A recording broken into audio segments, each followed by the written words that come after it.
Patok ngayon sa masa naman ang mas pinataas at upgraded na tricycle na ginawa mismo ng isang grupo ng mga content creators sa Davao. Kung ano ito, alamin natin sa ulat ni Jaira Mondes ng PTV Davao. Talagang di nagpapatalo ang mga Pinoy sa lawak ng imahinasyon.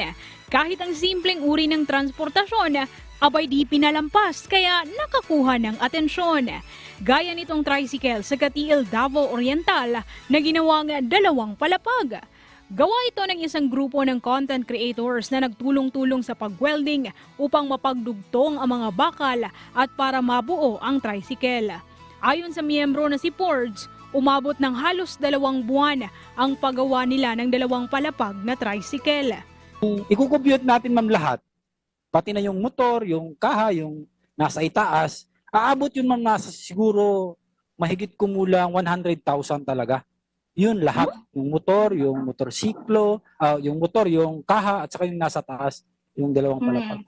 Kasi may first sahod kami ma'am, yung sa pinakamahabang motor, nasa mga 25, yun yung ginamit namin para doon sa next content namin dalawang palapag.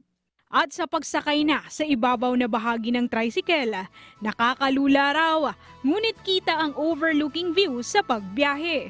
Gayunpaman, para lamang sa content ang kanilang pakay sa paggawa nito dahil nakita nila na ito ang papatok sa kanilang followers. Hindi rin daw nila ginagamit sa pamumuhay ang tricycle na ito dahil alam din nila ang regulasyon at batas trapiko.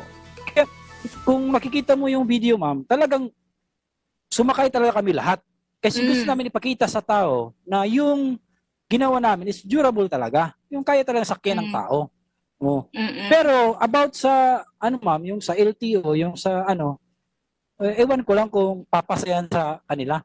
Nag-trending na rin pala dati ang grupo dahil sa paggawa nila ng pinahabang klase ng motorsiklo. Nagpapasalamat naman ang grupo sa suporta at positibong komento ng mga netizens sa mga malikhaing gawa at imbensyon na talaga namang tatak Pinoy. Mula rito sa PTV Davao, Jaira Mondes para sa Pambansang TV sa Bagong Pilipinas.